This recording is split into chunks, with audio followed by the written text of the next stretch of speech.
Think about the person you trust most in the world. For most of us, it's our dad. We believe that as long as we are with him, nothing bad can happen. We believe he will always keep us safe. But what if your father was the one who led you straight into a death trap? This Roblox player name was Leah. She was only 12 years old and her entire world existed within the pixels of her screen. While other girls her age were out at the mall or the park, Leah loved playing Fashion Diva on Roblox. She was a normal girl who preferred staying home. She had a very specific philosophy.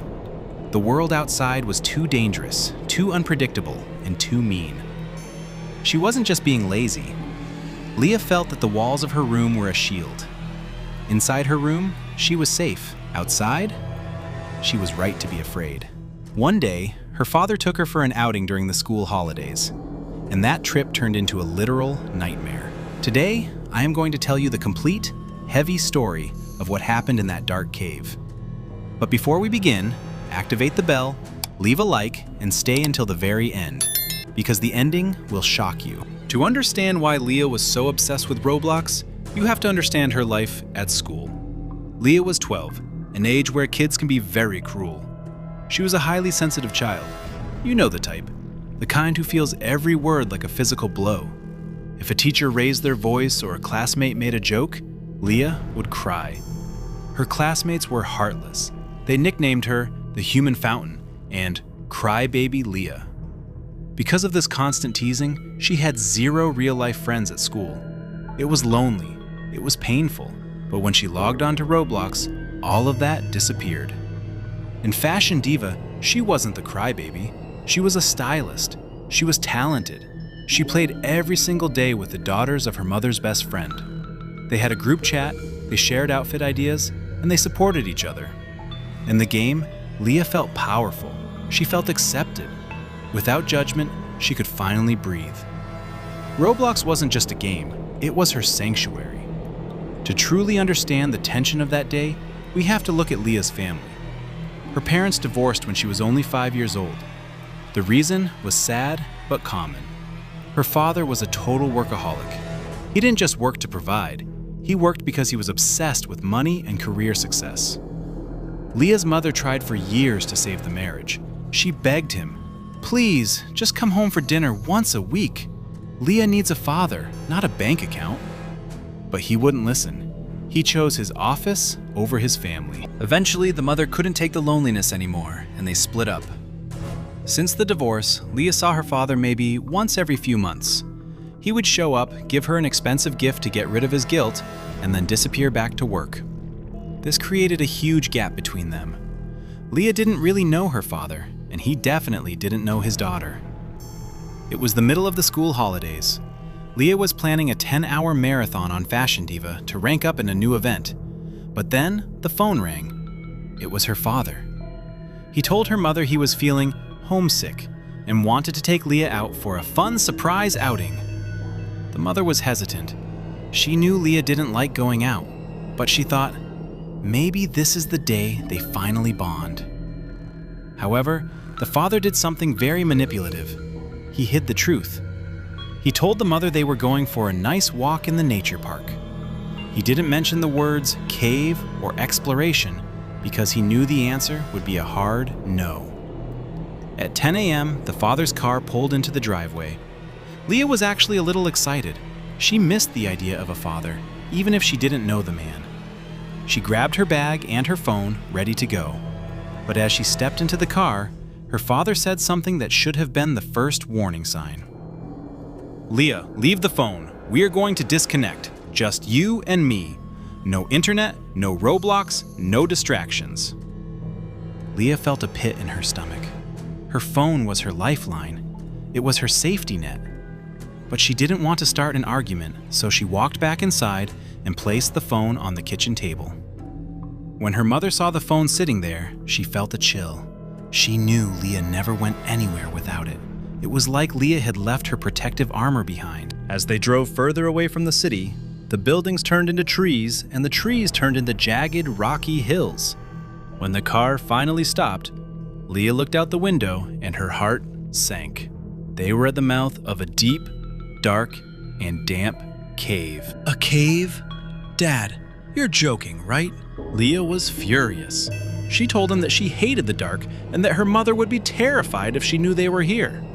But the father just laughed it off. Don't be such a crybaby, Leah. This is where real adventure happens. Just don't tell your mom, okay? It'll be our little secret. Leah felt trapped. She didn't want to be called a crybaby again, so she stayed quiet. But the fear was eating her alive. Inside the trunk of the car, the father started looking for his gear. That's when the situation turned from annoying to dangerous. He realized he had forgotten the safety helmets. He had forgotten the backup flashlights. He even realized he had left his own cell phone in the car's cup holder. Instead of turning back, he laughed. I've been here 100 times, Leah. I know these tunnels like the back of my hand. We don't need helmets for a quick look. He grabbed a single rope and a basic flashlight. Leah was shaking. She looked at the dark entrance of the cave. It looked like a giant mouth waiting to swallow them whole. She begged him to go back, but he insisted.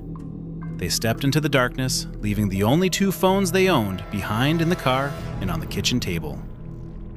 The air inside the cave was cold and smelled like wet dirt. They walked for about 20 minutes, going deeper and deeper. The light from the entrance disappeared completely. The only thing Leah could see was the small circle of light from her father's flashlight.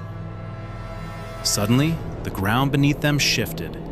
They had reached a dead drop, a hidden hole in the cave floor that was covered by thin, slippery mud. The father slipped first, and because Leah was holding onto his jacket, she was dragged down with him. They fell about 15 feet into a secondary chamber. The rope they were using caught on a sharp rock and snapped like a piece of string. Silence filled the cave. Then, Leah started screaming. The pain wasn't physical yet. It was the pure, raw terror of being buried alive. She screamed at her father, I told you the world was dangerous. I should have stayed home. I should be playing Fashion Diva right now." The father tried to turn on the flashlight, but the fall had smashed the lens. They were in total, absolute darkness. He reached for his pockets, realizing his phone was in the car. They were trapped in a hole, in a cave, with no way to call for help. Back at home, Leah's mother couldn't sit still. She kept looking at Leah's phone on the table. Every time a notification popped up, a message from a Roblox friend asking where Leah was, the mother's heart raced. She remembered a conversation from years ago when the father had mentioned a secret cave he used to visit. A feeling of dread washed over her. She didn't call the police yet. She jumped in her car and drove like a maniac toward the hills. She knew her ex-husband's habits. She knew his recklessness. Hours had passed. In the cave, Leah and her father were shivering. They were covered in mud and scratches. Just as they were losing hope, they heard a faint voice calling from above. It was the mother. She had found the car, found the entrance, and followed the sounds of their faint echoes. She had a heavy-duty tow rope in her trunk. She threw it down the hole. "Tie it around Leah first!" she screamed. The father helped Leah tie the rope around her waist. She began to climb. Her mother was pulling from the top, and her father was pushing from the bottom. It was working. She was almost at the ledge. But in the darkness and the rush of adrenaline, Leah's hand slipped. To stop herself from falling back down the hole, she grabbed a jagged split in the rock wall. As she moved her weight, the rocks shifted. Crack! A large, heavy stone shifted and pinned her right hand against the cave wall. Specifically, her index finger was crushed between two massive rocks.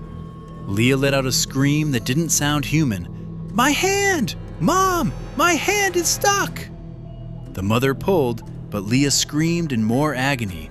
The rock had settled in a way that it wouldn't budge. They tried to use a stick to lever the rock off, but it was too heavy. The father tried to climb up to help, but without the rope, he couldn't reach her. Leah was dangling there, her finger being crushed more every second. The blood was making the rock slippery, and she was starting to lose consciousness from the pain. The mother realized the rock was unstable. If they waited any longer, the whole ledge might collapse, killing Leah and falling onto the father below. "Leah," the father sobbed from the bottom of the hole. "You have to pull. You have to pull as hard as you can." Leah knew what she had to do. It was the most heavy moment of her life. She looked at the dark cave, thought about her room, thought about her Roblox friends, and she gathered every bit of strength she had. With a final, agonizing shriek, she yanked her hand back with all her might. She didn't feel the finger tear, she just felt a sudden, cold numbness. She scrambled up the rest of the rope and collapsed onto the cave floor. Her index finger was gone, left behind, crushed between those two rocks. Leah survived. Her mother rushed her to the hospital, but the damage was too severe. The finger couldn't be saved or reattached. The relationship with her father was changed forever. She never went out with him alone again. If he wanted to see her, it had to be at her house, in the safety of her living room, with her mother nearby. The outside world had proven her right in the most painful way possible. The twist ending. But here is the craziest part of the story. You would think Leah would be depressed, right? Years later, Leah was the one telling this story, and when she gets to the part about the finger, she actually laughs. She tells her viewers that she turned her trauma into a story of survival. She went back to her safe place. She went back to Roblox. She went back to Fashion Diva. If you see a player in Fashion Diva who is incredibly good at styling, but mentions she only has 9 fingers, you might just be playing with Leah. She proved that even if the world breaks you, you can always find a way to keep playing. The biggest lesson this story teaches us is that safety should always come first. Even if you are with someone you trust, like a parent, never ignore the red flags. If someone asks you to go somewhere dangerous without the right equipment or without telling anyone else, it is okay to say no. Trust your gut feeling. If it feels wrong, it probably is. Leah's story teaches us about inner strength. Even though she was called a crybaby at school, she proved to be the bravest person in that cave. Sometimes, the people who seem the most sensitive are the ones who find the most strength when things go wrong. She lost a finger, but she gained the proof that she is a survivor. So, what does Leah's story teach us? It teaches us that trust isn't a replacement for safety. Never go into a dangerous situation without a plan, a phone, and the right gear, no matter who you are with. It also shows us that even if the world is scary, you are stronger than you think. Leah didn't just survive, she went back to doing what she loves.